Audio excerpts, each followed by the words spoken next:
नमस्कार, वेलकम। और आज है क्लोज टेस्ट का डे सेकंड। हम लोगों ने जब क्लोज टेस्ट की डे पहला किया था, इतना अच्छे तरीके से डिज़ाइंड सेशन था वो कि अगर आप जाकर के वो सेशन देखोगे तो आपको लिंक मिलेगा आज वाली क्लास से जोड़ करके। जब आज वाली क्लास को देखोगे तो आपको पता लगेगा कि हर एक क्लोज टेस्ट के अंदर हम लोग नए-नए रूल्स को डिस्कस कर रहे हैं। पिछली क्लास जाकर के चेक करोगे तो ये आइडिया मिलेगा कि अगर मैंने पिछली क्लास यानी क्लोज टेस्ट की पहली क्लास, जैसे मैंने बताया था, मैं थोड़ा सा ब्रीफ देता हूँ जो आज के नए बच्चे ज्वाइन करेंगे। एक ब्रीफ मैं आपको दे रहा हूँ कि जब मैंने बोला था भी क्लोज टेस्ट के मैं आपको 10 क्लासेस करवाऊंगा और इस 10 सेशन के अंदर, क्लोज टेस्ट के 10 सेशन के अंदर आपको पूरा का पूरा नॉलेज मिल जाएगा। वर्ड्स पे, हर एक वर्ड पे कैसे पकड़ करनी है, वर्ड्स का डिफरेंस कैसे जानना है, उसका नॉलेज भी आपको मिलेगा। ठीक है। पर देखने वाली बात यह है, ठीक है, तो मैंने आपको पिछली क्लास में बताया था कि हर एक वर्ड इतना अलग-अलग तरीके से खेलेगा ना मेरे भाई, कि आप लोग ये आइडिया नहीं लगा पाओगे कि हर एक क्लोज टेस्ट के लिए हर एक वर्ड की अलग डेफिनेशन कैसे बनती है। वो रूल्स मैंने आपको पिछली क्लास के अंदर बड़े ही प्यार से समझाए थे, पहली क्लास थी। और आज जो क्लास है हमारी, ये क्लास है क्लोज टेस्ट की सेकंड क्लास। और जैसे मैंने बोला कि जिस बच्चे ने 10 क्लासेस कर ली क्लोज टेस्ट की, उसको दिक्कत नहीं आने वाली। क्योंकि अपन क्या कर रहे हैं, अपने रूल्स के साथ साथ, जैसे हर एक रूल कवर करेंगे अपने, हर एक रूल को कवर करने के साथ साथ में अपने क्या कर रहे हैं, उन्हीं रूल्स के अपन एग्जाम्पल भी साथ में डिस्कस कर रहे हैं मेरे भाई। तो जब इस तरीके पर अपन प्रिपरेशन कर रहे हैं ना, तो आपको ही ये समझ में आएगा कि हाँ, हर एक चीज मेरे लिए कितनी लाभदायक है। पर दिक्कत ये है कि बीच का कोई पार्ट मिस मत करना, क्योंकि स्किप करने के चक्कर में, मान लो एक वर्ड है और उसको मैं बता रहा हूँ कि किस तरीके से ये वर्ड 4 या 5 जगह पर यूटिलाइज किया जा सकता है, और अपन वही पार्ट मिस कर दे रहे हैं मेरे भाई, तो बहुत दिक्कत वाली बात हो जाएगी। एग्जाम में आपका नंबर कटेगा। मैं आपका बड़ा भाई हूँ, आपका मार्गदर्शक हूँ, इसीलिए आपको इस तरीके से गाइड करता हूँ, बड़े ही प्यार से, अच्छे से आपको हर चीज़ समझाने का प्रयास करता हूँ। ठीक है। जो नए भाई-बहन हैं, वो मुझे एक काम करें, ये टेलीग्राम है, इस पर मुझे फ़ॉलो कर लें। जब भी मैं एक बेसिक सा कोर्स लॉन्च करूँगा बड़ी ही कम फीस के अंदर, तो उसकी सूचना आपको यहाँ मिल जाएगी। इंस्टाग्राम पे मुझे यहाँ फ़ॉलो कर लें। इंस्टाग्राम पे आपको आइडियाज़ मिलते हैं कि हमें किस प्रकार से जो शॉर्ट वीडियोज़ होती हैं, उसके माध्यम से क्वेश्चन अटेम्प्ट करने का नॉलेज हमें मिलता है। ठीक है? चलो भाई, हर बार बोलता हूँ मैं और इस बार भी बोलेंगे। आज के रूल थोड़े से ज़्यादा कॉम्प्लिकेटेड होंगे, पिछले से लेवल थोड़ा-सा बढ़ जाएगा, जैसे वीडियो गेम का लेवल होता है, पहली स्टेज होती है, फिर दूसरी, फिर तीसरी। आज का थोड़ा-सा लेवल और भी बढ़ जाएगा, ठीक है? तो बोलो बांके बिहारी लाल की जय। बोलो राधे, राधे, हर गोविंद राधे, राधे। ठीक है? चलो भाई, बांके बिहारी लाल का नाम ले लिया ना, सब कुछ बढ़िया हो जाता है। चलो भाई, अब आ जाओ, करना क्या है, पहला पॉइंट क्या बोलता है देखो समझो। पहला पॉइंट बोल रहा है कवरेज ऑफ अ वर्ड। एक वर्ड का कवरेज, यानी अगर आप ये समझो क्लोज टेस्ट को आपको सॉल्व करना है, तो सबसे पहली चीज आपको आनी चाहिए कि एक वर्ड का, वर्ड यानी कि शब्द, एक शब्द का कितना कवरेज होता है, उसका नॉलेज आपको आना चाहिए। कवरेज का मतलब ये कहाँ कहाँ अपना रोल प्ले कर सकता है। एग्जाम्पल के लिए मान लो मैं ऐसे लिखता हूं, एक वर्ड मैंने लिखा हेड, ठीक है। अब आप इस हेड वर्ड को समझो, ये हेड वर्ड कहीं जगह पर, काफी जगह पर यूज कर सकते हो आप। जैसे मान लो एक गांव का मुखिया है, एक गांव के मुखिया को भी आप हेड बोल सकते हो। मान लो एक क्लास का मॉनिटर है, एक क्लास के मॉनिटर को भी अपन हेड बोल सकते हैं। सिर को भी अपन हेड बोलते हैं, है ना। तो एक एक वर्ड का कवरेज हमें पता होना चाहिए। जैसे मेरा कहने का भावार्थ यहाँ ये समझो भाई, जिसको ये सिंपल सीधी लैंग्वेज समझ नहीं आ रही है, वो इस तरीके से समझो। मान लो अपने पास में 4 ऑप्शन है, ए, बी, सी और डी। अपने को इन 4 ऑप्शंस में ही तो करना है fill up, fill in the blank, है ना। तो जब अपन को इन 4 ऑप्शन में फिल इन द ब्लैंक करना है, तो मेरे भाई अपन को ये आइडिया होना चाहिए कि इन 4 वर्ड्स में से ऐसा कौन सा वर्ड है, मान लो ऐसा कौन सा वर्ड है, जैसे मान लो हेड लिखा हुआ है, तो आपको पता होना चाहिए कि ये जो हेड वर्ड है ना, ये इसके लिए भी यूज हो सकता है जो सी पे वर्ड दिया हुआ है, बी के लिए भी यूज हो सकता है जो बी पे वर्ड दिया हुआ है, और ए के प्लेस पर भी यूज मैं हेड को कर सकता हूं। तो आपको ये पता होना चाहिए कि ये जो चार ऑप्शंस दिए हुए हैं, इन चार ऑप्शंस में मैं इन चारों के लिए एक कॉमन वर्ड कौन सा यूज कर सकता हूँ, कौन सा वर्ड है जिसका कवरेज, जिसका क्षेत्र इतना ज्यादा है। ठीक है, वैसे ही आज जो आगे बढ़ते जाओगे ना मेरे भाई, आगे बढ़ते बढ़ते आपको बहुत ज्यादा रूल्स के बारे में आइडेंटिफिकेशन होता चला जाएगा। देखते हैं, चलो थोड़ा सा अपन पहले एक दो एग्जाम्पल उठाएंगे, उससे आपको पता चलता जाएगा। आ जाओ, ये पहली, ये जो क्लोज टेस्ट है ये 2023 के, में भी 23 है 24 में ही आया हुआ। ठीक है, तो 23 या 24 के एग्जाम में ये वाला क्लोज टेस्ट अपने पास में आया हुआ है, इसलिए इसकी जो रीडिंग मैंने करवानी है आपसे, आपसे ही रीडिंग करवाऊंगा मैं।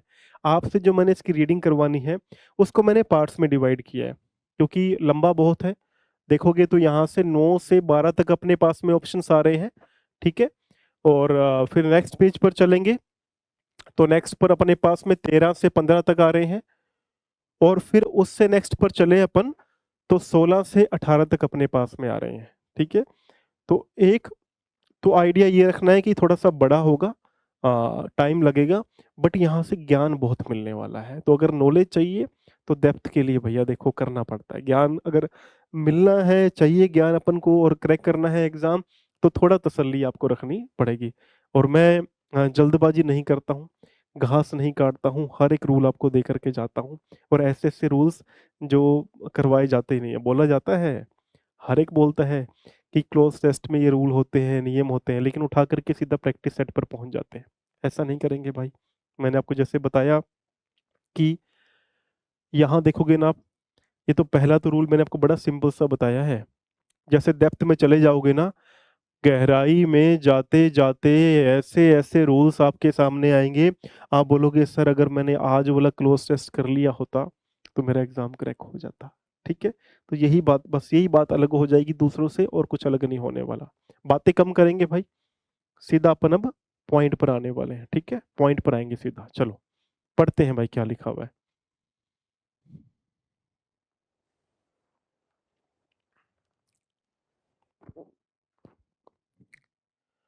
Days after prime minister Narendra Modi inaugurated, inaugurated क्या होता है, उद्घाटन करना, the Ghaziabad priority dash of the Delhi Meerut rapid rail transit system. ये लिखा हुआ है ना RRTS, ये एब्रीविएशन है, छोटा रूप है किसका, रैपिड रेल ट्रांजिट सिस्टम। तो क्या बोल रहा है, कुछ दिन बाद में, किसके कुछ दिन बाद में, जब हमारे पीएम नरेंद्र मोदी ने इनोग्रेट किया, उद्घाटन किया, किसका, the Ghaziabad priority dash, Ghaziabad priority dash of the Delhi Meerut rail rapid rail transit system.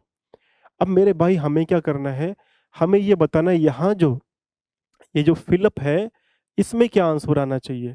इसके लिए अपने पास में चार ऑप्शन है, एक लिखा हुआ है फ्रेगमेंट, एक लिखा हुआ है सेक्शन, एक लिखा हुआ है सिस्टम, और एक लिखा हुआ है पीस। देखो आप ये समझो, कोई ये रेलवे का रूट है, रेलवे के रूट के ऊपर अलग अलग क्या बनेंगे, तो रेलवे के जो रूट होगा उस पर क्या है, अलग अलग, देखो क्या बोल रहा है गाजियाबाद, तो गाजियाबाद एक जगह का नाम हो गया। ऐसे ही और कोई जगह होगी, फिर कोई और जगह होगी, तो वहां पर क्या है, इससे हिस्सों में बांटा हुआ है, विभागों में बांटा हुआ है। तो जब विभागों की बात आती है या अलग अलग हिस्सों की बात आती है तो हम लोग फ्रेगमेंट का यूज नहीं करते। ठीक है, सिस्टम तो पूरा का पूरा तंत्र के लिए आता है, तो आप देखो सिस्टम तो यहाँ आ ही रहा है, कहां पर, rapid rail transit system. System समझ रहे हो, सिस्टम का मतलब हो गया पूरी की पूरी व्यवस्था। तो जो पूरी की पूरी व्यवस्था है उसकी तो बात नहीं हो रही है ना, ये क्या बात कर रहा है कि एक उनमें से एक, पढ़ो दोबारा, days after prime minister Narendra Modi inaugurated the Ghaziabad, क्या बोल रहा है, गाजियाबाद वाला हिस्सा, द गाजियाबाद प्रायोरिटी किसका? ऑफ दिल्ली मेरठ। अब दिल्ली और मेरठ में बीच में काफी सारी जगह आएगी, लेकिन इन्होंने सिर्फ कौन से वाले हिस्से का उद्घाटन किया? जो गाजियाबाद वाला था। तो अब पीस तो यहाँ पर नहीं आता भाई, पीस तो हिस्से के टुकड़े के लिए आता है। टुकड़ा यहाँ वर्ड सही नहीं रहेगा, और यहाँ पे वर्ड सही रहेगा कौन सा अपने पास में? सेक्शन। तो यहाँ क्या आया? यहाँ हमारे पास में आ गया सेक्शन। ठीक है, तो देखो क्या बन रहा है यहां तक, पहले ध्यान से पढ़ लो, क्योंकि जब पहला वाला क्लोज टेस्ट करवाया था, उसमें मैंने आपको ये बात कंसेप्ट बताया था कि वर्ड्स की नॉलेज भी होनी जरूरी है। ठीक है, तो आज हम वर्ड्स की नॉलेज की बात हमने पिछले सेशन में करी है, वो जाके चेक करना। आज मुद्दा थोड़ा गंभीर है मेरे भाई, आज का लेवल थोड़ा सा और सीरियस है, और you have to be concern. आपको थोड़ा भाई कंसर्न इसके लिए रखना, और थोड़ा सा आपको अपना दिमाग भी इसके अंदर इन्वॉल्व करना पड़ेगा आज वाले के अंदर। ठीक है, चलो, क्योंकि आगे जैसे जैसे बढ़ोगे ना, आपको डेप्थ पता चलेगी। आगे क्या लिखा आ रहा है? नेक्स्ट ब्लैंक के लिए हमारे पास आ रहा है। यानी एक बात तो पता चली भाई, ये कोई रेलवे का जो सिस्टम है उसको लेकर के कोई बात चल रही है। और रूट कौन सा है? Delhi Meerut rapid rail transit. तो रूट कौन सा हुआ? दिल्ली मेरठ वाला, जो इसके बीच बीच में जो भी बनते जा रहे हैं उसके बीच वाला सारा का सारा रूट ये होने वाला है। ठीक है, आगे देखो भाई, the dash of high rise societies. Dash of high rise societies. High rise क्या होती हैं? बड़ी बड़ी बिल्डिंगें देखते हो ना, और जिसमें फ्लैट्स बने होते हैं और ऑफिसेज बने होते हैं। तो वहां क्या बोला कि जो हाई राइज सोसाइटी है, ऊंची बिल्डिंगों वाली जो सोसाइटीज है, उसमें यहाँ अपने पास में क्या आएगा? लैंडलॉर्ड्स आए। लैंडलॉर्ड्स क्या होता है? मालिक, मकान मालिक इस प्रकार से, जमीन मालिक इस प्रकार से। टेनेंट्स क्या होता है? किराएदार। पीपल क्या हो गया? लोग हो गया। अब देखो, एक चीज हमारे पास में जो मैंने बोला था आपको पहले, कवरेज। कवरेज का मतलब मैंने आपको बताया, ऐसा वर्ड जो बाकी तीन वर्ड के लिए भी काम कर सके। अगर हमें इतना आइडिया हो जाए कि एक पर्टिकुलर जो वर्ड है वो बाकी तीन वर्ड के लिए भी काम कर सकता है, तो हमारा 90% काम वही हो जाता है। देखो पकड़ो बात को यहाँ से, यहाँ लिखा आ रहा है पीपल। अगर मैं बात करता हूँ रेजिडेंट्स, तो रेजिडेंट्स का मतलब क्या होता है? वहां के निवासी, आवासी या निवासी मान लो आप। अब ये जो आवासी और निवासी है, इसके अंदर मेरे भाई पीपल भी आ रहा है। आप लोगों के लिए भी बोल सकते हो ना, रेजिडेंट है वहां के। आप टेनेंट्स के लिए भी बोल सकते हो भाई रेजिडेंट है वहां के।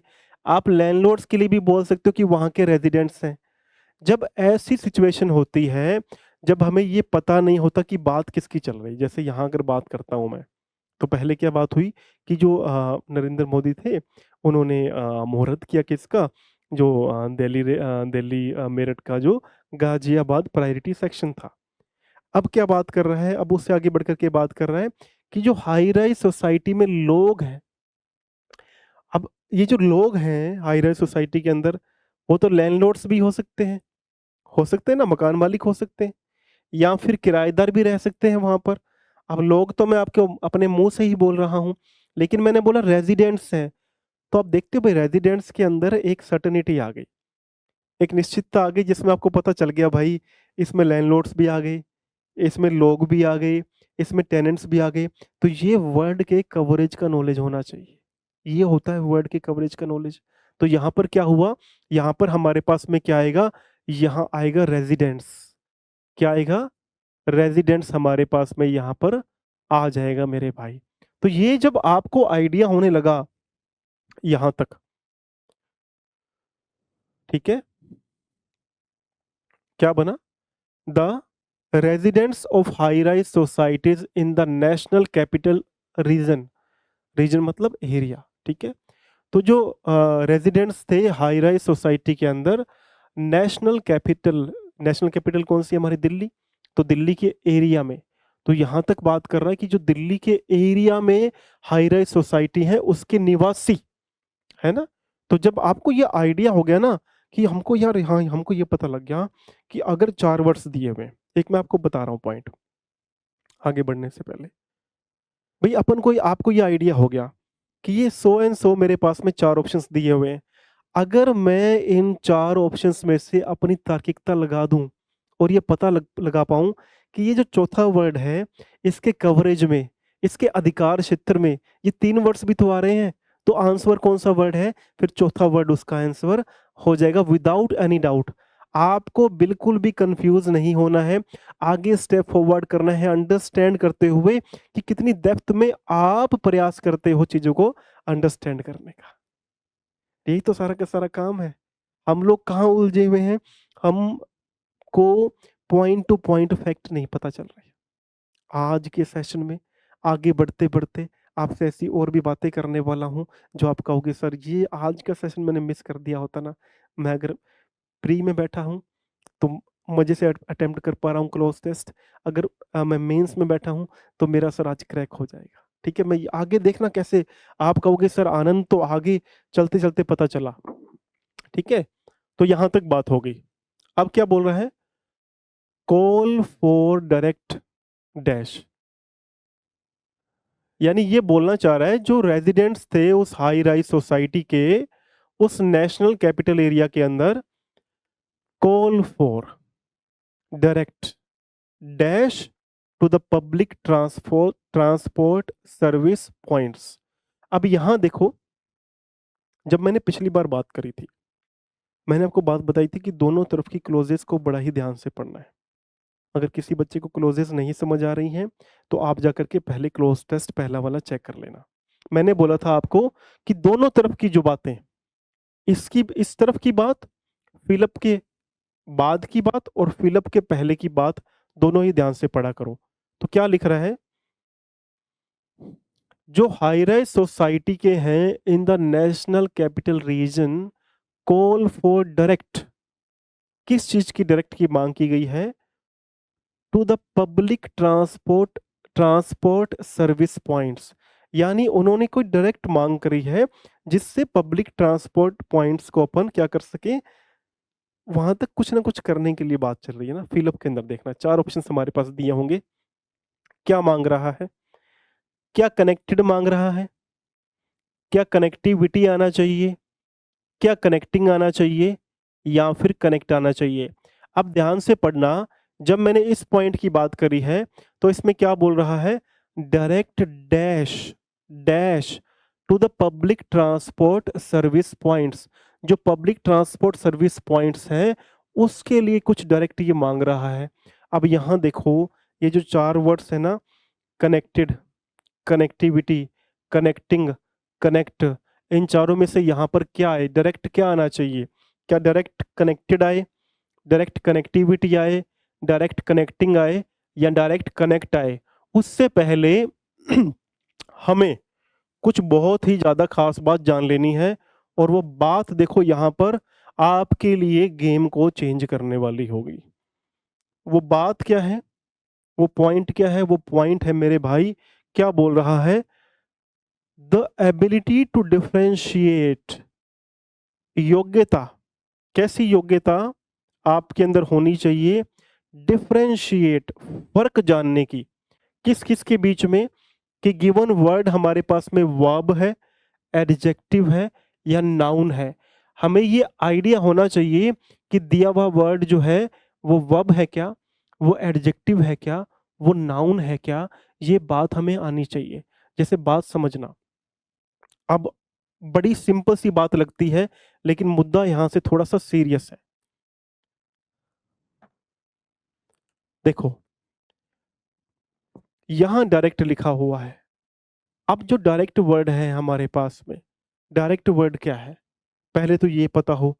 अब जब पता लगा भी डायरेक्ट वर्ड क्या है, तभी तो फिर इन चारों ऑप्शन में से कनेक्टेड, कनेक्टिविटी, कनेक्टिंग, कनेक्ट में से आप लोग एक फिलअप कर पाएंगे।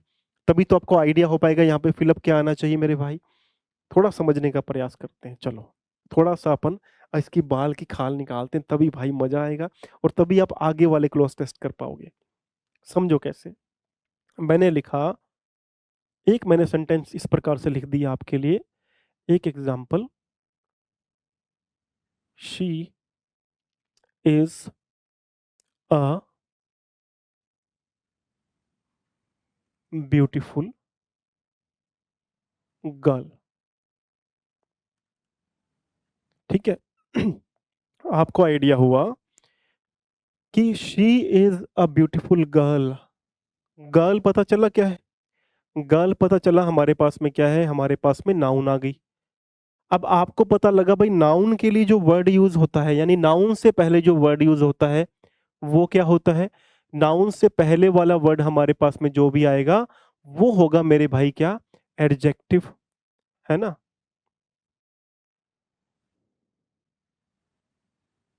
क्या हो रहा है भाई ये? नाउन से पहले वाला जो वर्ड हमारे पास में आएगा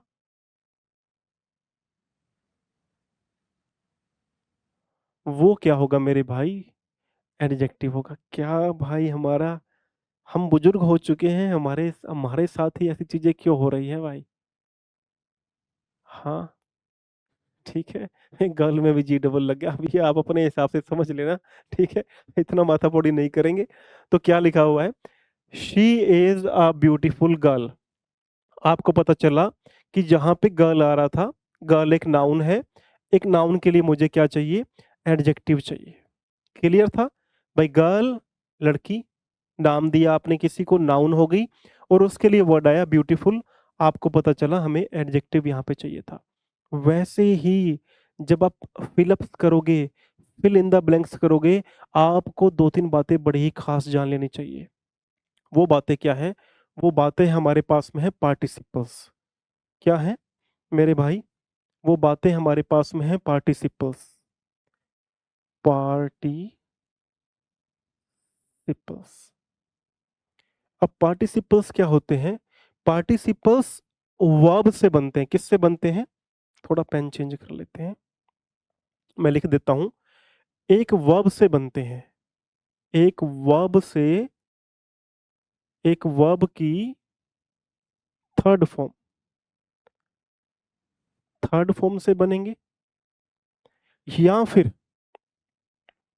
या फिर आईएनजी लगाकर, वर्ब में, वर्ब में आईएनजी लगाकर एडजेक्टिव का काम करते हैं। एडजेक्टिव का कार्य करते हैं। मेरी बात समझ रहे हो? देखो, पार्टिसिपल्स, पार्टिसिपल्स दो प्रकार के होंगे। पार्टिसिपल में एक आपको पार्टिसिपल कौन सा मिलेगा भाई मेरे? एक आपको मिलेगा पास्ट पार्टिसिपल। कौन सा मिलेगा? Past participle.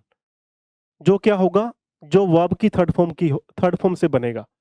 यानी बनते वर्ब की फॉर्म, पार्टिसिपल्स किससे बन रहे हैं? वर्ब की फॉर्म से ही बन रहे हैं। लेकिन वर्ब की अगर थर्ड फॉर्म से बन रहा है तो वो पास्ट पार्टिसिपल हो गया। और अगर आईएनजी लगा करके हम लोग बना रहे हैं तो आईएनजी लगा करके बनाने वाला कौन सा बनता है? ये वाला जो हिस्सा मैंने आपको बताया, आईएनजी लगा करके वर्ब में जब एडजेक्टिव का रोल करता है, वो वाला जो होता है मेरे भाई, वो होता है प्रेजेंट पार्टिसिपल। क्या होता है? Present participle. अब थोड़ा सा धैर्य रखना, इसकी कहानी समझ लेना, क्योंकि आगे जितने भी क्रॉस टेस्ट आप करोगे ना, इसकी कहानी पर बहुत सारी चीजें आपके लिए डिपेंड हो जाएंगी, निर्भर हो जाएंगी। जैसे देखो, मैं हमेशा ही आपको एक बात बोलूंगा कि आप लर्न करें कि एक सेंटेंस को रीड कैसे करना है, एक सेंटेंस को पढ़ना कैसे है। अब जैसे मैंने कल एक बच्चे से, एक मैंने अपने, हमारा जो, जब आप चैनल ज्वाइन करोगे तो आपको पता चलेगा हमारी एक कम्युनिटी बनी हुई है। उस कम्युनिटी में क्या है, हम लोग क्वेश्चंस पूछते हैं। वो आपको, जैसे ही आप लोग चैनल ज्वाइन करते हैं, आपको आइडिया होगा उस कम्युनिटी में हम लोग क्वेश्चन पूछते हैं। और क्वेश्चन भाई ऐसे ऐसे पूछते हैं कि आपके एग्जाम की पूरी प्रैक्टिस हो जाती है। ठीक है? तो अब देखो, मेरी बात समझना यहाँ पे मेरे भाई बहन। अगर मैंने इस प्रकार से लिखा, मैं लिख रहा हूं आई एम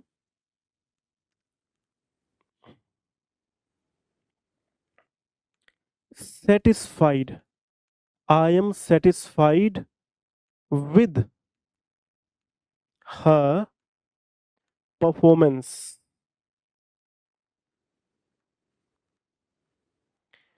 अगर मैंने इस प्रकार से लिखा है कि I am satisfied with her performance, तो अब देखो ये जो वर्ड सेटिस्फाइड है ना मेरे भाई, अब ये देखना, ये एक वर्ब से बना हुआ है, ठीक है?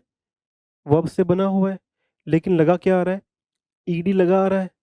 ईडी लगा आ रहा है तो ये बात समझ आ गई भाई वर्ब की कौन सी फॉर्म से बना हुआ है? थर्ड फॉर्म से बना हुआ है। लेकिन एक बात समझो यहाँ पर, समझना बात को, क्या कभी हमारे पास में इज एम आर के साथ में, क्या कभी इज एम आर के साथ में हम लोग वर्ब की थर्ड फॉर्म लगाते हैं क्या? सोचो जरा, सोच के देखो, क्या कभी हम लोग इज एम आर के साथ में वर्ब की थर्ड फॉर्म लगाते हैं क्या? दिमाग में आंसर आ गया होगा भाई, हाँ इज एम आर के साथ में हम लोग थर्ड फॉर्म तो नहीं लगाते, अनलेस एंड अनटिल सेंटेंस हमारा पैसिव एक्टिव पैसिव वॉइस का है। अब अगर एक्टिव पैसिव वॉइस का है तो बाय भी तो लगेगा, तो बाय भी नहीं लगा आ रहा। अब समझो बात को यहाँ पर, आई एम सेटिस्फाइड, मैं संतुष्ट हूँ। ये जो सेटिस्फाइड है ना, ये ईडी लग करके बना, तो ये कौन सा है? ये पास्ट का पार्टिसिपल है, जो वर्ब तो वर्ब के फॉर्म में आता है, लेकिन जब इसकी थर्ड फॉर्म बन करके और is am are, was were, appear, look, feel, इन सब वर्ब्स के साथ में यूज होता है, तो ये एडजेक्टिव का काम करता है। I am satisfied, I am tired, I am exhausted, I am delighted. समझ रहे हो? तो ये सब वर्ब तो रहे नहीं, वर्ब नहीं रहे ना, वर्ब का काम नहीं किया इन्होंने, इन्होंने एडजेक्टिव का काम किया। अब थोड़ा सा कॉन्सेप्ट को और आगे लेकर के चलते हैं, और इंटरेस्टिंग तरीके से अपन इसको क्लियर करते हैं। देखो, ये सारी वर्ब्स को याद कर लेना, ये वर्ब जहां जहां पर आए, कौन कौन सी बता रहा हूं मैं, ध्यान देना भाई, नोट कर लेना मेरे भाई। जहां पर मैं आपको बोल रहा हूं कि बी, बी की वर्ब आए, बी, अब बी की कौन सी होती है? देखो बी से ही, बी की अगर मैं बात करता हूं, तो अगर बी की बात करें तो प्रेजेंट में ही बी से बनती है कौन सी? इज एम आर, ठीक है? और अगर मैं पास्ट की बात कर लूंगा, तो पास्ट में बनेगी वोज वर। क्या बनेगी? वोज वर। तो देखो, जहां पर लिंकिंग वर्ब्स बी की हो, यानी इज एम आर हो, वोज वर हो, या फिर seem, feel, look, become, appear. Feel मतलब महसूस करना, सीम मतलब प्रतीत होना, लुक मतलब दिखना, बिकम मतलब होना, और अपीयर मतलब सामने ऐसा लगना, मुझे ऐसा लग रहा है, इट अपीयर्स, है ना? तो ये जब सारी की सारी लिंकिंग वर्ब होगी, जो कि आपको एक्शन नहीं दिखाती है, एक्शन नहीं दिखाएगी, और आपको समझना पड़ेगा कि जब ये एक्शन नहीं दिखा रही है हमें, तो साथ में आने वाला जो वर्ड आ रहा है ना मेरे भाई, वो वर्ब हो ही नहीं सकता। यानी इनके साथ में जो वर्ड आ रहा है, अगर उसमें ईडी लगा हुआ है और उसमें आईएनजी लगा हुआ है, तो वो वर्ब नहीं है मेरे भाई, वो एडजेक्टिव है। इस बात को समझ करके चलना पड़ेगा। समझो कैसे? देखो, यहां लिखा हुआ है ही इज।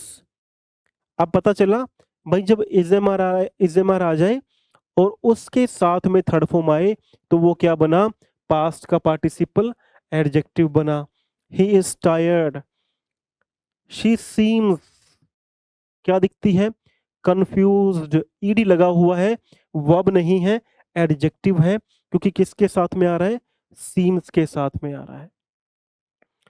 दे लुक, वह दिखते हैं, कैसे दिखते हैं? डिसअपॉइंटेड।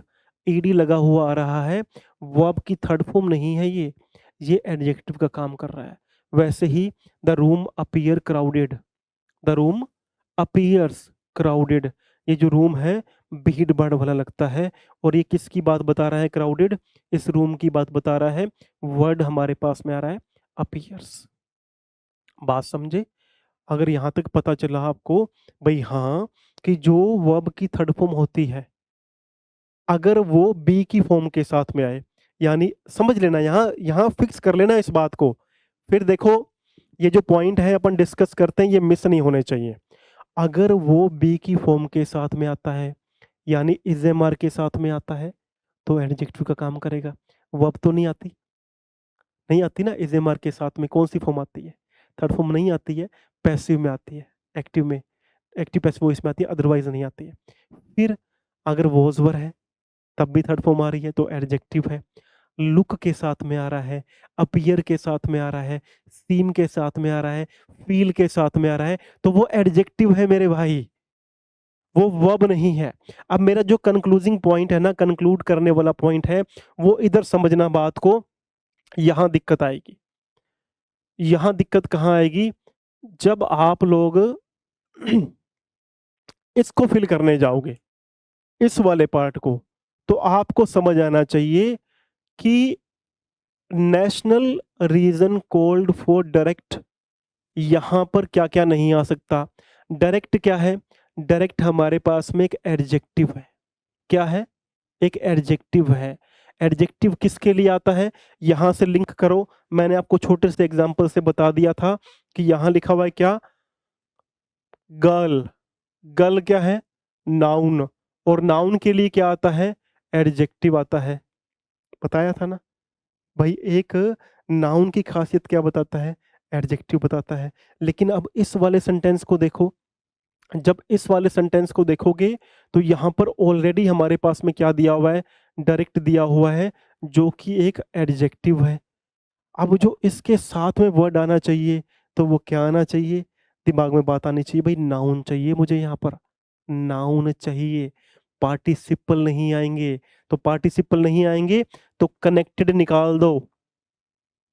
एक एडजेक्टिव को एडजेक्टिव के साथ नहीं जोड़ सकते ना, इसलिए तो बताया मैंने कि ईडी वाला भी क्या होता है? एडजेक्टिव होता है। कब? जब वो बी की फॉर्म के साथ में लगे। कब? जब वो फील के साथ में लगे। कब? जब वो सीम के साथ में लगे। कब? जब वो अपीयर के साथ में लगे। आगे बताता जाऊंगा, तसल्ली रखो, थोड़ा सा समझना बात को।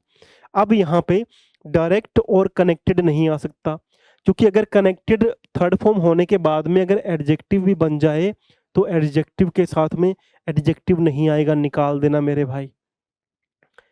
आ जाओ कनेक्ट, इसमें कहीं ईडी लगा नहीं हुआ है, ना ही आई ओ एन लिखा हुआ है। अगर ये कनेक्शन होता ना इसकी जगह पर, देखो अगर लिखा होता कनेक्शन, तो कनेक्शन भी हमारे पास में नाउन बनती है, लेकिन यहाँ पर कनेक्शन नहीं है, कनेक्ट है। कनेक्ट वर्ब के रूप में आ रहा है, और हमें एडजेक्टिव के बाद में नाउन चाहिए, वर्ब नहीं चाहिए। अब दो बातें बचती है, या तो बने कनेक्टिंग। अब कनेक्टिंग भी नहीं आ सकता, क्योंकि अगर कनेक्टिंग भी आईएनजी लग करके पास्ट प्रेजेंट पार्टिसिपल बन रहा हो, तब भी तो ये तो एडजेक्टिव है ना, तो एडजेक्टिव के साथ में एडजेक्टिव तो लगेगा नहीं। तो बचता क्या हमारे पास में? बचता है कनेक्टिविटी। यहाँ क्या आएगा? कॉल फॉर डायरेक्ट कनेक्टिविटी आएगा मेरे भाई, कनेक्टिविटी। ठीक है, इस बात को समझना। हमारे पास में क्या आएगा? यहां तक पढ़ लो, connectivity to the public transport service points.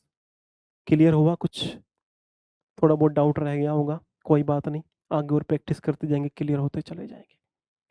देखो, सबसे मेन बात है चिंता नहीं करनी, चिंता करने की जगह चिंतन करना है। जितना चिंतन कर लोगे उतना ही बढ़िया काम हो जाएगा। अब यहां तक पूरा पढ़ो एक बारी। Days after prime minister Narendra Modi inaugurated the Ghaziabad priority, section आ गया, तो सेक्शन का आपको पता चल गया होगा भाई, ये इस प्रकार से सही है। Of the Delhi Meerut rapid rail transit system, Delhi Meerut का जो रैपिड रेल ट्रांजिट सिस्टम था, उसके एक सेक्शन का इन्होंने मुहूर्त किया। The dash of high rise societies in the national capital reason, देखो डैश यहाँ पर क्या आया था? रेजिडेंट्स आया था। The residents of high rise societies in the national capital reason for direct connectivity, उन्होंने क्या मांग करी? उन्होंने मांग करी कि हमें डायरेक्ट कनेक्टिविटी मिले। कहाँ की मिले? To the public transport service points. ठीक है, इतना पता चला। अब देखो, एक मैं आपको पॉइंट यहाँ से आगे वाला पहले कर लेते हैं, ये वाला point. The residents in areas of Noida and Ghaziabad said, अब देखो यहाँ भी क्या आ रहा है? रेजिडेंस आ रहा है। तो इसका मतलब पहले कहीं पर जो हमें नहीं मिल रही थी बात यहाँ पर, अगर आपको आइडिया नहीं होता यहाँ पर भी, ये वाला जो पार्ट है ना मेरे भाई, अगर आपको यहाँ पे रेजिडेंस का आइडिया नहीं भी होता ना, तो आप वेट किया करो। मैं आज आपको ऐसे क्यों पढ़ा रहा हूँ, क्योंकि पहले पार्ट में हम लोगों ने डिस्कस कर लिया था कि क्लोज टेस्ट की रीडिंग कैसे करनी है। आज तो मैं आपको और गहराई में लेकर के जा रहा हूँ। आपको मैं चाहता हूँ कि आपका दिमाग खराब हो। आपका दिमाग खराब होगा ना तभी मजा आएगा बात का। अभी और खराब होगा, वेट करते चलना। ठीक है, यहाँ क्या लिखा आ रहा है? The residents in dash area of Noida and Ghaziabad said. ये जो रेजिडेंट्स हैं इन एरियाज, एरिया क्या लिखा हुआ है हमारे पास में? एरिया कौन सी नाउन है? पता चला एरिया हमारे पास में प्लूरल नाउन है। अब चार ऑप्शन है, क्या लोट हमारे पास में आए, क्या वेरी आए, मैनी आए, या मच आए? थोड़ा मैं इसको देखता हूँ, अगर ऊपर हो जाए तो ये ठीक है। क्या लोट लगा सकते हो? क्या लोट लगा सकते हो? लोट नहीं आएगा। लोट ऐसा कुछ होता ही नहीं है। ठीक है। क्या वेरी आए? वेरी एरियाज नहीं आ सकता है, क्योंकि वेरी हमारे पास में एडवर्ब है, एडजेक्टिव नहीं है। मच आ नहीं सकता। अरे भाई, हम लोग कुछ सही करते हैं तो कुछ गलत कर देते हैं। ठीक है, तो देखो एरियाज है ना, तो एरियाज के लिए मेरे भाई यहाँ पर हमारे पास में मच नहीं आएगा, क्योंकि मच हमारे पास में आता है किसके लिए? अनकाउंटेबल नाउन के लिए। जबकि एरियाज क्या हो गए? बहुत सारे हुए, तो प्लूरल काउंटेबल नाउन है। तो यहाँ पर क्या आएगा? मैनी आएगा। तो क्या आना चाहिए? Many areas of Noida and Ghaziabad said. बहुत सारे जो एरियाज थे नोएडा और गाजियाबाद के, उन्होंने कहा। ठीक है, तो जो सॉरी, एरियाज नहीं क्या, the residents in many areas, बहुत सारे एरियाज में जो रेजिडेंट थे उन्होंने ये बात बोली कि हमारे लिए एक डायरेक्ट कनेक्टिविटी का रूट बनना चाहिए। समझ रहे हो बात को?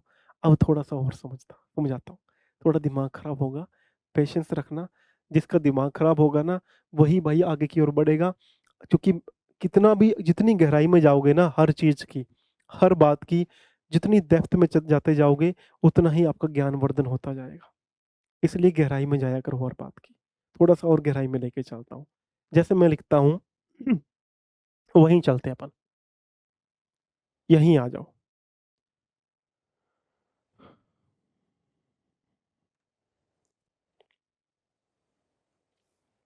एक सेंटेंस लिखता हूं मैं इस प्रकार से।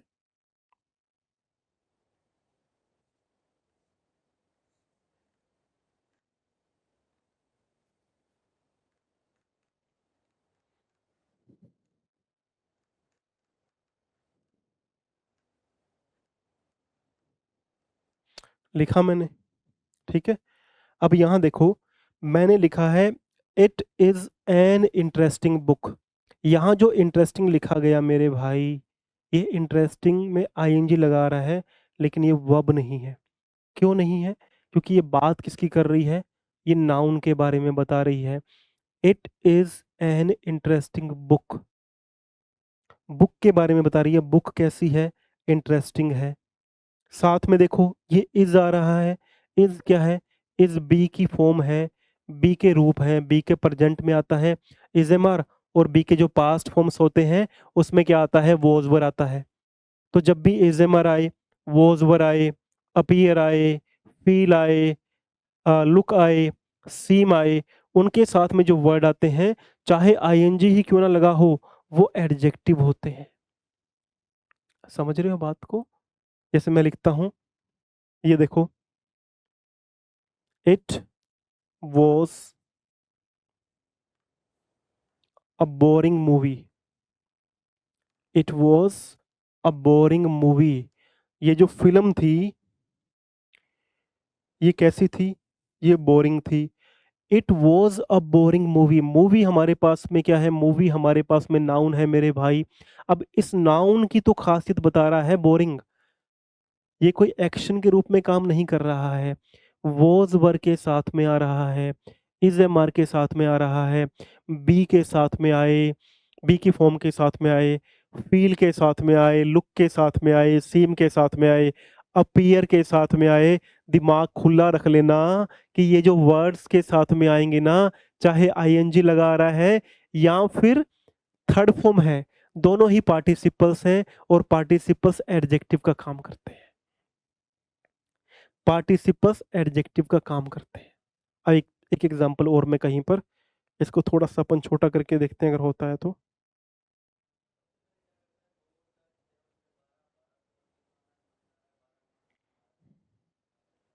थोड़ा सा छोटा कर लिया अपन ने, थोड़ी जगह बन जाएगी।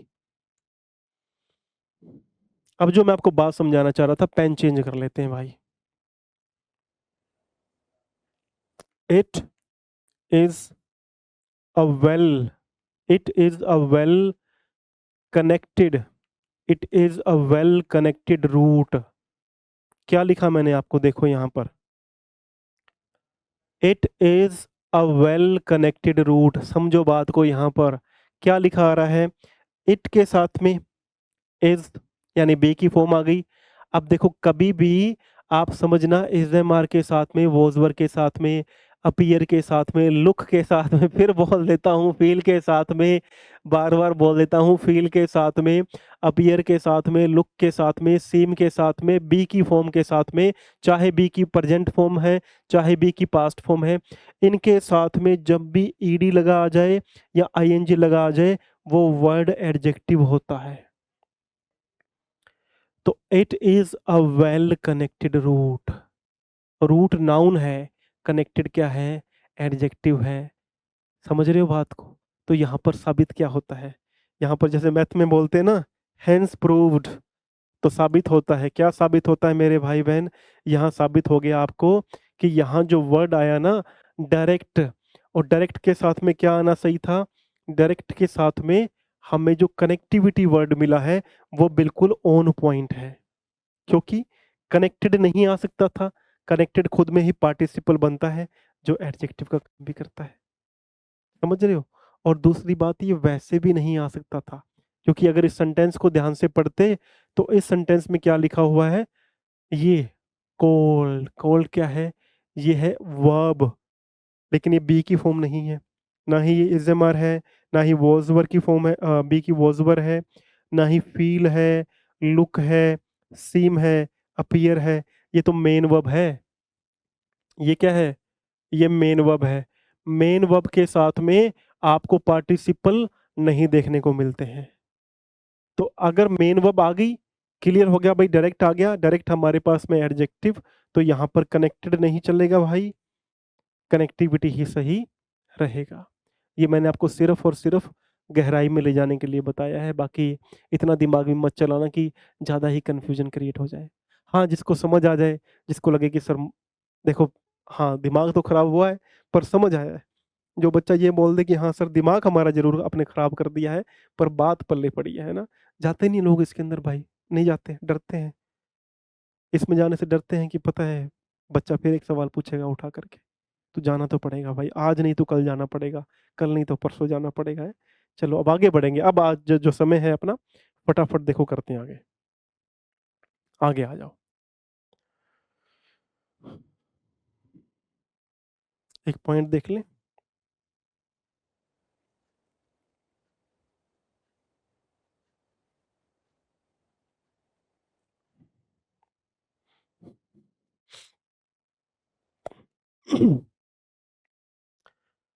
Knowledge of prepositions.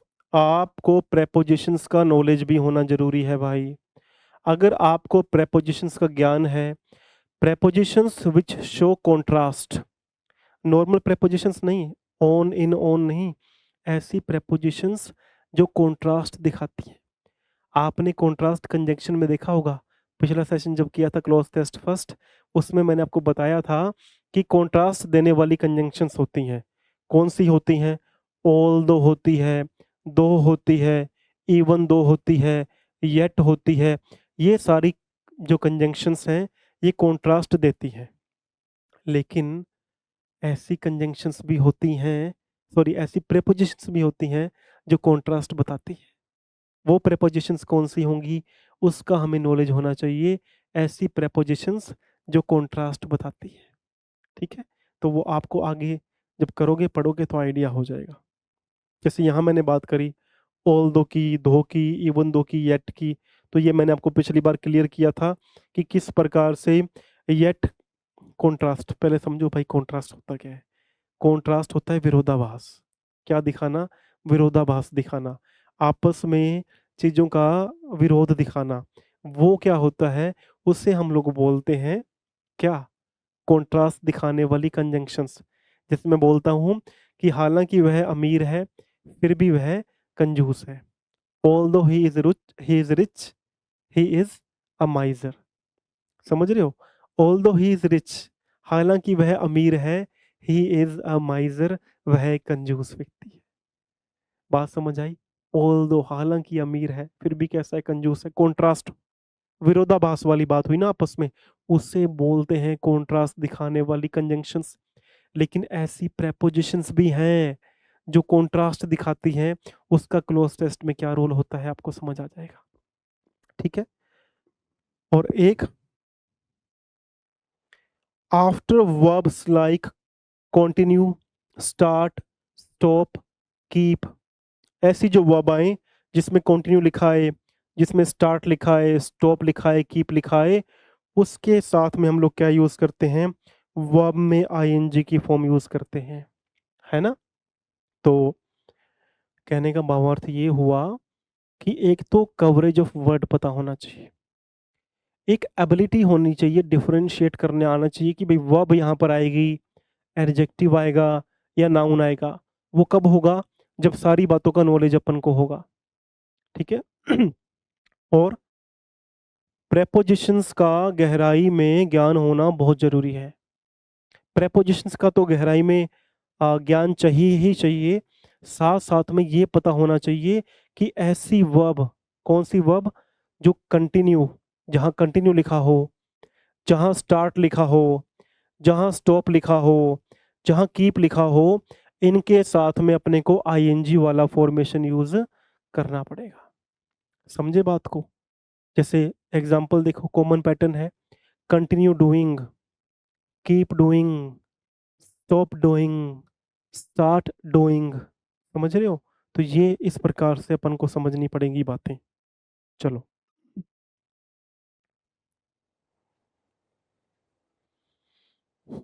आगे देखते हैं। They would be forced to continue, word आ गया ना? क्या आया? क्या लिखा आया? They would be forced to continue. पीछे वाला पूरा हो गया था क्या? कोई बात रह गई है क्या उसमें अधूरी? अच्छा, उन्होंने लास्ट में ऐसे बोला था ना, जो रेजिडेंट थे ना उस एरिया में, नोएडा और गाजियाबाद वाले, उन्होंने बोला, उन्होंने क्या बोला कि they would be forced to continue, उन्हें फोर्स किया जाएगा कंटिन्यू करना। क्या कंटिन्यू करना? On private vehicles without proper connectivity to the RRTS. बोल रहा है कि उन्हें फोर्स किया जाएगा कंटिन्यू करना। क्या कंटिन्यू करना? चार ऑप्शन दिए हुए हैं 13 के हमारे पास में। क्या? डिपेंडिंग, डिपेंडेंट, डिपेंड्स या डिपेंड। अब बता दिया मैंने कि ऐसी वर्ब जैसे कंटिन्यू है, जैसे स्टॉप है, जैसे स्टार्ट है, वो अपने साथ में आईएनजी लेगी, तो डिपेंड निकाल दो, डिपेंड्स निकाल दो, डिपेंडेंट निकाल दो, क्या बनेगा? डिपेंडिंग।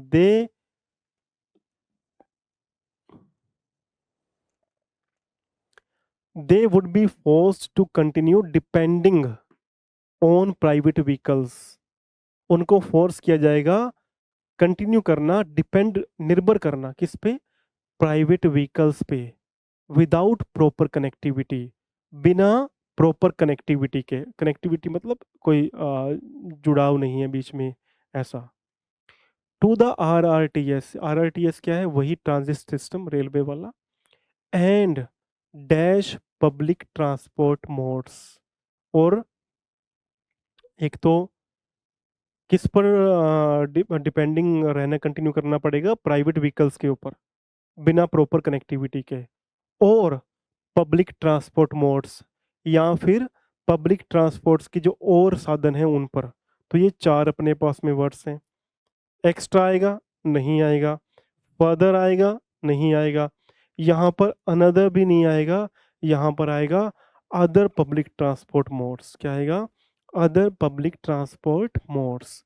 यानी अगर डायरेक्ट कनेक्टिविटी नहीं मिली उनको, भाई दिल्ली जो मेरठ का रूट बन रहा है, वो गाजियाबाद वाले बोल रहे हैं भाई अगर हमें डायरेक्ट कनेक्टिविटी नहीं मिली तो हमें क्या करना पड़ेगा? हमें डिपेंड रहना पड़ेगा किसके ऊपर? हमें डिपेंड रहना पड़ेगा प्राइवेट व्हीकल्स के ऊपर, या फिर जो अदर पब्लिक ट्रांसपोर्ट मोड्स हैं, हमें मेरे भाई उन पर निर्भर रहना पड़ेगा। वो ऐसे बोल रहे हैं, दिल्ली जो गाजियाबाद वाले लोग हैं वो बोल रहे हैं। आगे पढ़ते हैं भाई। The RRTS is a great development. RRTS जो है वो एक ग्रेट डेवलपमेंट है। वी वॉन्ट, हमें चाहिए डैश कनेक्टिविटी। कैसी कनेक्टिविटी चाहिए? क्या कंसेक्यूटिव चाहिए, सक्सेसिव चाहिए, अपराइट चाहिए? क्या चाहिए उन्हें? सीधी कनेक्टिविटी चाहिए, डायरेक्ट कनेक्टिविटी उन्हें चाहिए मेरे भाई। वो क्या बोल रहे हैं कि हमें डायरेक्ट कनेक्टिविटी चाहिए टू की points like metro station, railway stations, Delhi and the RRTS। वो बोलते हैं भाई ये जो बनाया है आपने RRTS, ये एक ग्रेट अचीवमेंट है, अच्छा डेवलपमेंट है, अच्छा अचीवमेंट है, लेकिन हमें चाहिए डायरेक्ट कनेक्टिविटी चाहिए, मेट्रो तक चाहिए हमें, रेलवे स्टेशन तक चाहिए हमें, जो RRTS है वहाँ तक भी डायरेक्ट कनेक्टिविटी हमें चाहिए। इससे, आज के क्रॉस टेस्ट से आप एक बात और सीखेंगे मेरे भाई।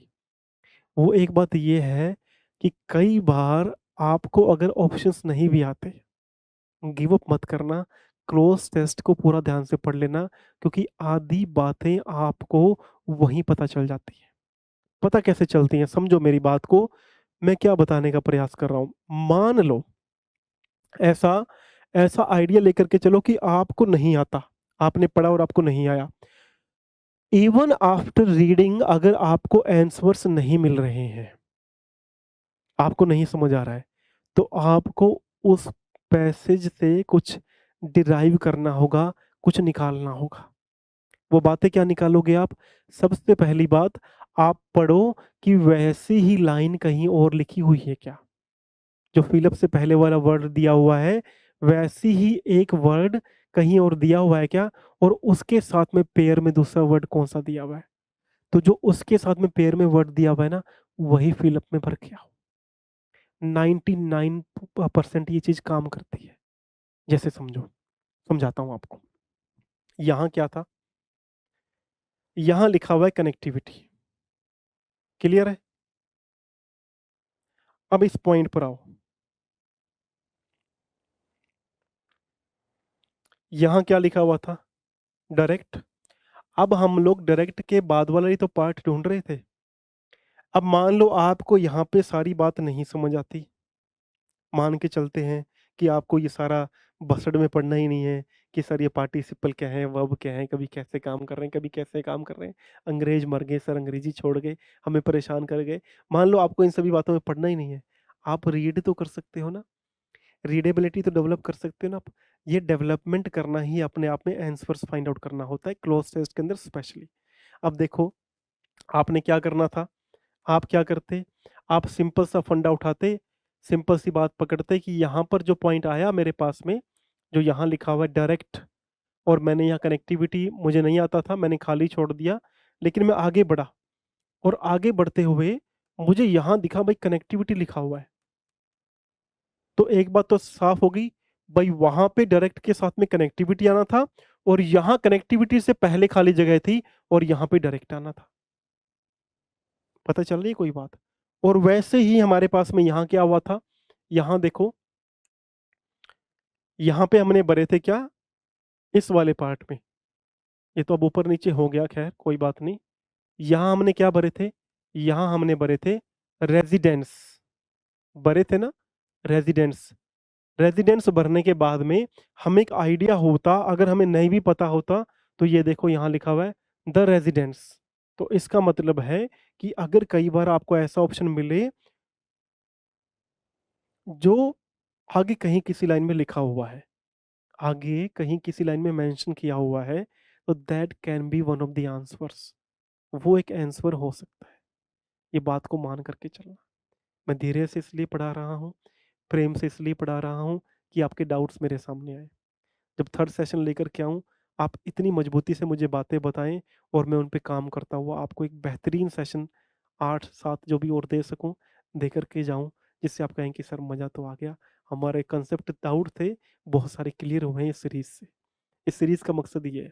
तो शेयर कर देना अपने फ्रेंड्स के साथ में, अपने बोल देना मामा के लड़के हैं, चाचा के लड़के, अंकल बोल देना, अब तो दाढ़ी भी सफेद आने लग गई है तो बोल देना भाई अंकल है मेरे, है। ठीक है, अब चलते हैं भाई आगे और इसको फिनिश करते हैं भाई। यहाँ तक आ गया। यहाँ तक कहाँ पहुंचे हम कि की पॉइंट्स हैं metro station, railway station Delhi and the RRTS. आगे पढ़ेंगे भाई अब।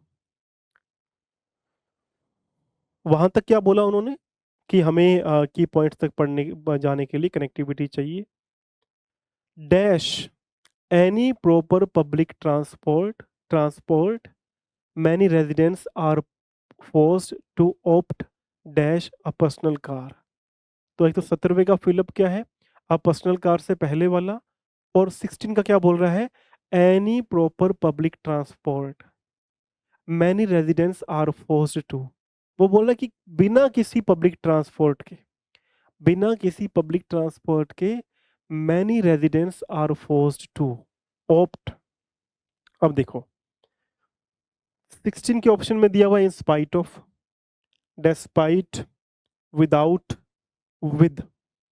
जब मैंने आपको बोला कि आपको ये नॉलेज आना चाहिए, ये नॉलेज होना चाहिए कि ऐसे प्रेपोजिशंस भी होते हैं जो कॉन्ट्रास्ट शो करते हैं, जो विरोधाभास शो करते हैं। अगर आपको ये आइडिया हो जाता कि ये जो डिस्पाइट है, इंस्पाइट है, ये इनके साथ में तो एक सेंटेंस और आना चाहिए। जैसे कि मैं बोलता हूं despite being ill he played well. क्या बोला मैंने, ध्यान से पढ़ो। Despite being ill he played well, बीमार होने के बावजूद भी वह अच्छा खेला। तो पहले वाली लाइन क्या है, बीमार होना, और कॉन्ट्रास्ट क्या है, विरोधाभास क्या है कि वो अच्छा खेला भाई, बीमार होने के बाद भी बढ़िया खेल गया। वैसे ही हमारे पास में क्या काम करता है, इन स्पाइट ऑफ काम करता है। लेकिन क्या इस सेंटेंस में ऐसा कोई विरोधाभास दिया हुआ है, ये तो बोला कि बिना पब्लिक ट्रांसपोर्ट के, अगर पब्लिक ट्रांसपोर्ट नहीं होगा तो ऑब्वियस सी बात है बहुत सारे रेजिडेंट्स फोर्स्ड होंगे, फोर्स्ड हो जाएंगे क्या यूज करने पर, एक पर्सनल कार करने पर। तो विरोधाभास तो है ही नहीं। इसका मतलब है यहाँ पर जो प्रेपोजिशन आएगी वो कौन सी आएगी, विदाउट। क्लियर है, without any proper public transport many residents are forced to opt a personal car. The president of the new era flat owners welfare sorry opt out dash. अब चार ऑप्शन है, क्या ऑन आए, क्या four आए, to आए, या of आए। एक बात ध्यान रखना, फिक्स्ड नॉलेज है प्रेपोजिशन का कि ऑप्ट के साथ में क्या आता है, ऑप्ट के साथ में आता है फोर, ऑप्ट के साथ में क्या आएगा, फोर आएगा। ठीक है, तो आपको ध्यान क्या रखना पड़ेगा, जैसे ही हमारे पास में आया many residents are forced to opt for a personal car, बस ऑप्ट के साथ में फोर लगा लेना। ये ध्यान रखना ऑप्ट फॉर क्या होता है, चुनना। ऑप्ट फॉर क्या होता है, उस चीज का चयन करना, कि जैसे मैंने आई opt for a personal car, मैं फिर एक पर्सनल कार को चुनूंगा, निजी कार को मैं चुनूंगा इस प्रकार से। ठीक है, the president of new era flat owners welfare association Abhishek Kumar dash. Abhishek Kumar ने क्या कहा क्या प्रोफेस्ड आएगा? प्रोफेस्ड का मतलब तो होता है उस कथन का सत्यापन करना कि मैं इस चीज़ के लिए खड़ा हूँ। तो ऐसा तो कुछ नहीं हुआ। क्या रिप्लाई आया? किसी चीज़ का रिप्लाई किया? नहीं। क्या अज़्यूम हुआ? क्या कोई चीज़ का उन्होंने असम्पशन लगाया, अनुमान लगाया? नहीं। उन्होंने कहा। क्या हुआ? उन्होंने कहा। तो ये सारी जो बातें की गई हैं, ये मेरे द्वारा नहीं की गई हैं भाई। ये किसने करी? अभिषेक कुमार ने करी है। ठीक है? The 17 kilometer priority section of the Delhi Ghaziabad Meerut RRTS corridor was inaugurated by PM Modi on October 7 and it started commercial operations और इसने व्यावसायिक कार्य गतिविधि स्टार्ट करी थी ऑन द नेक्स्ट डे और अगले दिन ही क्या हुआ था? व्यावसायिक गतिविधियां शुरू कर ली थी। ठीक है? तो भाई कुल मिलाकर के आज की क्लास में पूरा प्रयास किया गया है कि आपको सारी बात बताई जाए।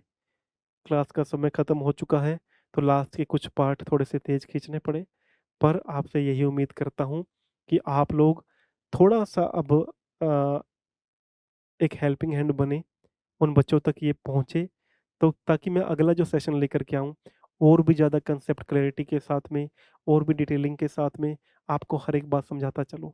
थोड़ा सा छोटा करेंगे अगली बार, रूल्स 4 या 5 रूल्स प्रैक्टिस किया करेंगे जिससे आपके हर बात आपके नॉलेज में आए। ठीक है? तो आज के लिए बहुत है भाई। सभी को जय श्री राधे। मिलेंगे अगले सेशन में।